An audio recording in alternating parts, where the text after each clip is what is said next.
It was an experience I had in Calcutta, India. Now, we were in a slum where people don't make any money. Maybe they make 20 cents a day if they're lucky. And they live in huts made of plastic bags and bamboo sticks. So they have nothing to speak of materially. But I was there with a happiness researcher, and we were meeting people over and over who were exactly as happy as the average American.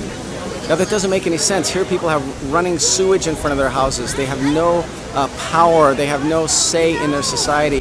They're truly marginalized. They don't even own houses. They have no electricity, no heat, no running water, none of that. And yet, many of them are as happy as the average American, and you wonder why.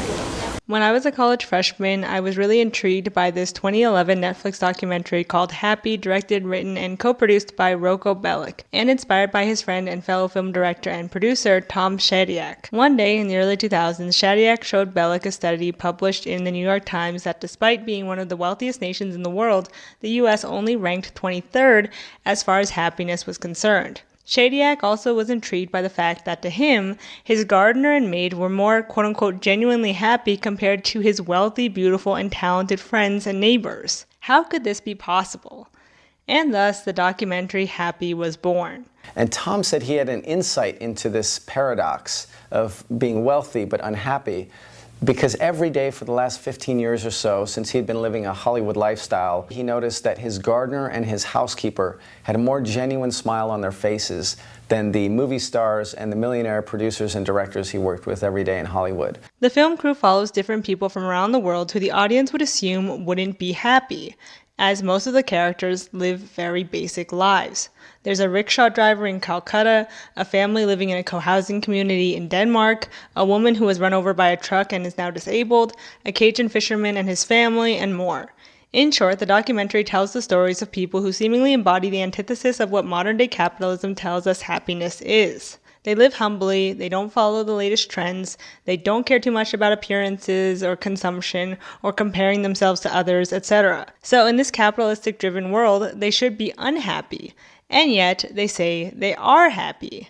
And in some ways, the documentary does shed light on the problems with capitalism, like hyper-individualism and how that leads to unhappiness. By focusing on people who have strong communal ties, the documentary and Belic himself believes that community and empathy is key to being happy. If I can live with integrity to the beliefs that I hold dearest, compassion, empathy, if I can try to live with integrity to those values, I think I'm doing the best I can. But in other ways, it's capitalist propaganda. Poor people with nothing living in poverty actually are happier than the rich Hollywood elite. See, the system is working. And this isn't intentional, of course.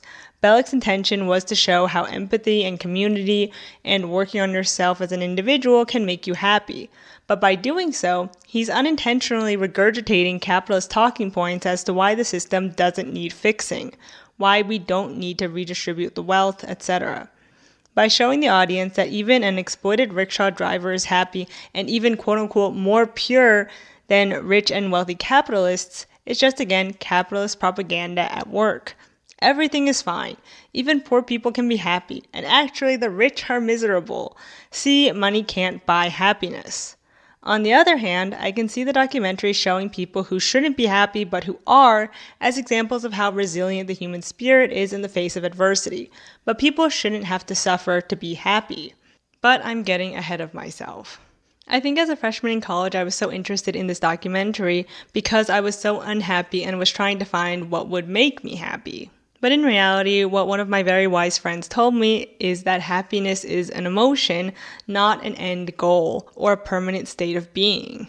And though Belic in the trailer for the documentary acknowledged that happiness is a fleeting emotion and that if you experience joy at the expense of others, that's not sustainable, I still think his documentary misses the point in that if your thesis is that money doesn't buy happiness, then your focus shouldn't be on happy poor people, but on redistributing the wealth. But again, I'm getting ahead of myself. I don't feel that happiness is a goal that you should try and achieve and then stay there forever. I think that's sort of not the point. I also want to add that Belic is fine. I noticed going over the footage that I'm kind of mean and a little harsh, and this was all over a decade ago.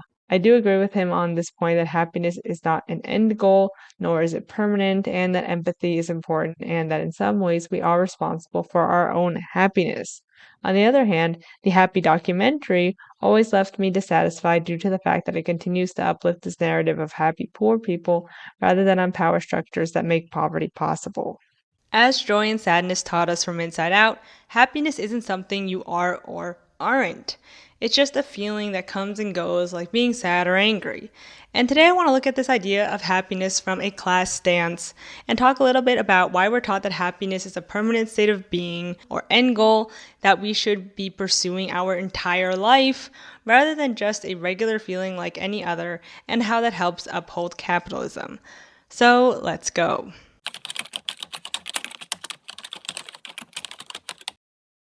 So tell me if this exchange sounds familiar.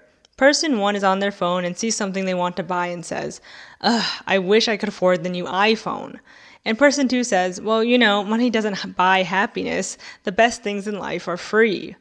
The idea that money doesn't buy happiness is one that we're taught as soon as we can express to the adults in our lives that we'd like to have something that costs money.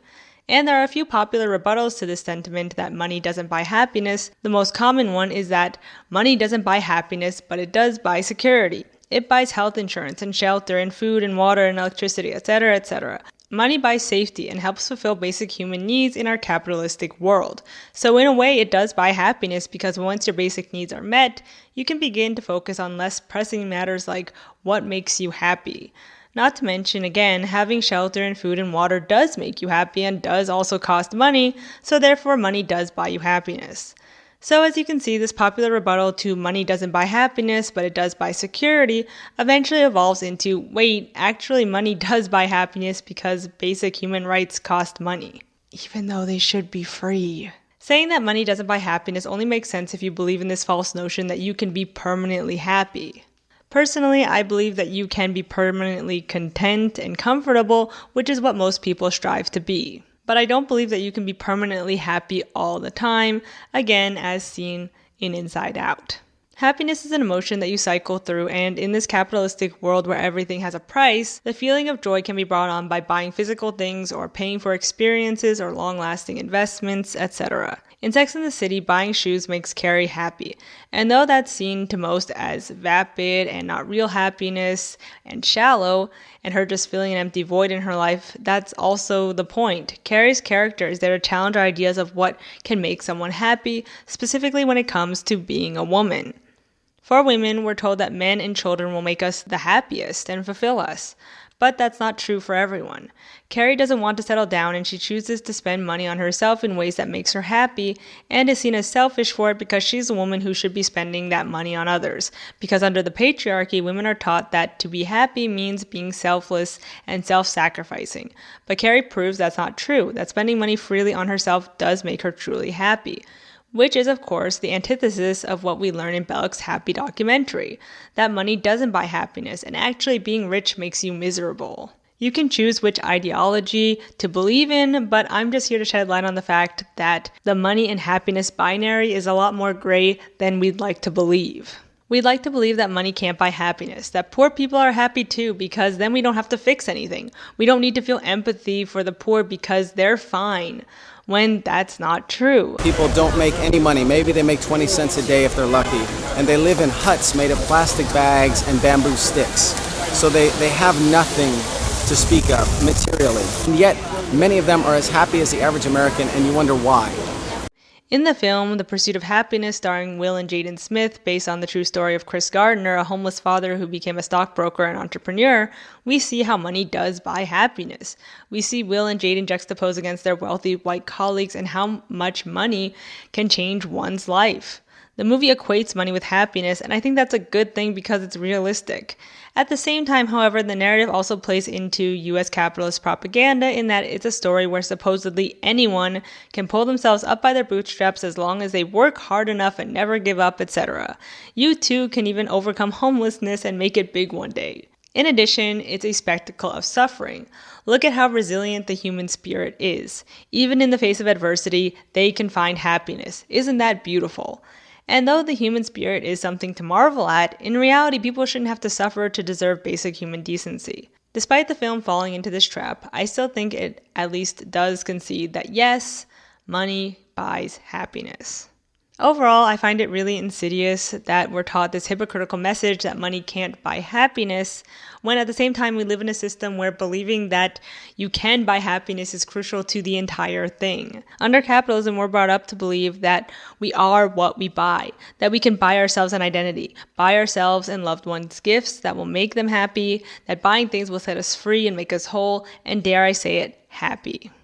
We're taught as kids by our parents to not beg for physical objects like toys because they won't make us happy. But no, Mom, this toy will make me happy. It just won't make me permanently happy because happiness is a fleeting emotion. And in fact, I find it really hypocritical of you to say that, considering we live in an economic system dependent on this idea that buying stuff will make us happy.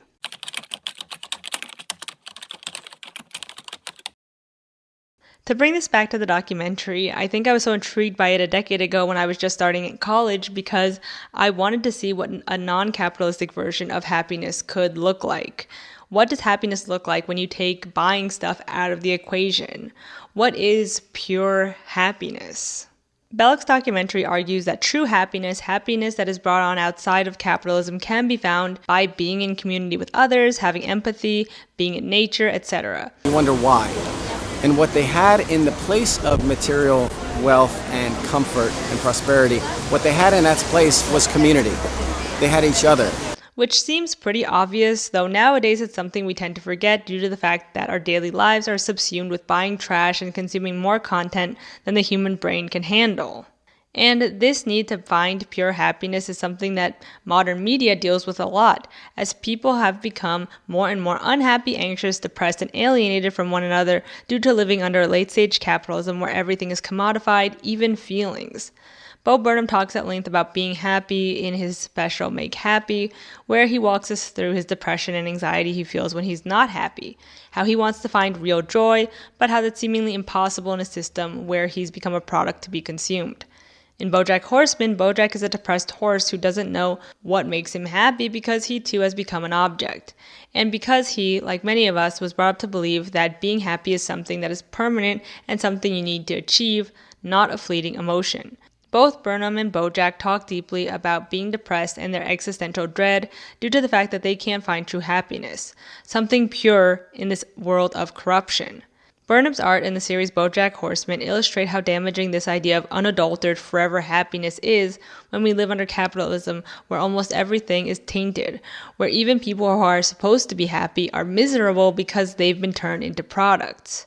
So I guess we've come full circle back to the documentary's thesis that the rich, successful, and talented are actually just as, if not more, unhappy than the poor. This isn't to say that rich people can't be depressed and have existential dread, or to diminish the fact that being a celebrity has serious pitfalls, but rather a criticism of the documentary.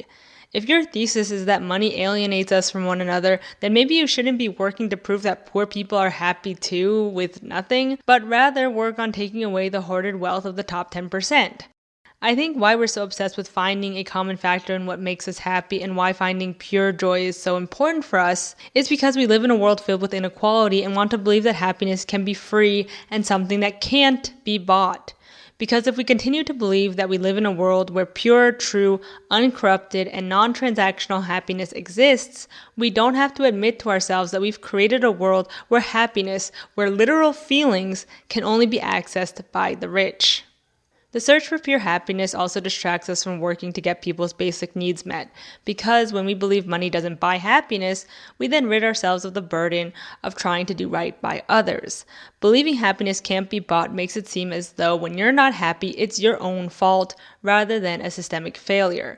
It's your fault if you're not happy, not the fact that the rich are hoarding wealth and resources, or that we've turned art and artists into objects. Or, the Iraqi people or whatever. It's easy to blame. The Muslims do this or the Christian right does that.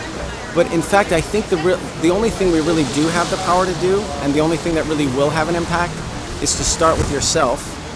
In the end, once our basic needs are met, once we feel secure, being happy without buying stuff is pretty easy to do. It's easy to be happy or content for longer periods of time when you're not worried about the rat race, when you have strong bonds with your community, when you're living in a society that's not actively trying to keep resources from people who need it.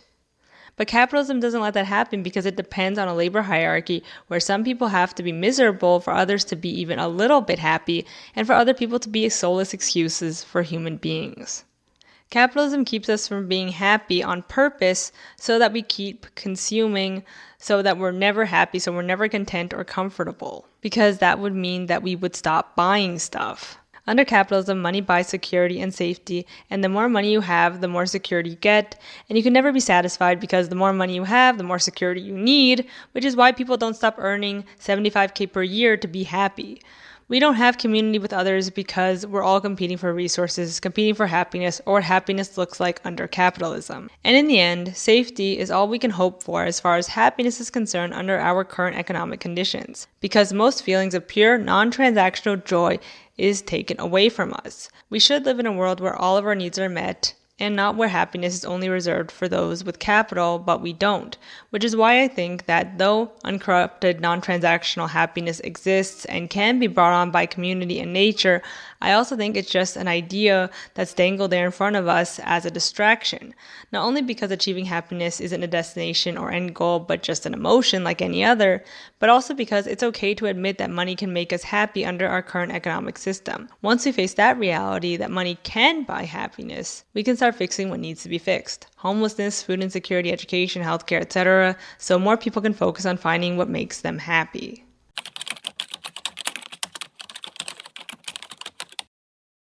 Under the current economic system, we're taught a hypocritical message around happiness. We're told that money can't buy you happiness, while at the same time, everything that can make you happy or help you focus on your own happiness, even basic necessities like housing and food, cost money, when they should be free. In addition, we're giving capitalist propaganda that shows us that pure happiness exists and is actually being experienced by the poor, not the rich, who are in fact very miserable. Who knew? Instead of saying, okay, then redistribute the wealth, we're shown happy poor people to distract us from the fact that the top 10% owns the majority of the country's wealth. We're repeatedly told the lie that happiness is a destination and that one day we'll be happy forever, rather than it being taught as a feeling, an emotion, and learning the reality that you will never be permanently happy. And this idea that pure happiness exists is again capitalist propaganda to keep you searching, hungry, and buying, to keep you in a cycle of consumption in this never-ending search for permanent happiness. We keep searching for something that doesn't exist. We're almost never taught about being content, comfortable, and safe because that is something that is achievable, unlike this ambiguous feeling of pure happiness. But the powers at be don't want you to know that happiness can't be permanent and that safety and contentedness is possible, because it would mean giving up their own wealth and power. It would mean actually trying to fix people's circumstances, which go against their own interests, their own happiness. So that's it for this video. I hope you liked it. If you did, please give it a like and share it with someone. Go to my Patreon to help support the channel. Thank you so much for watching, and I'll see you in the next one. Bye. Also, food, water, housing, electricity, internet should be free.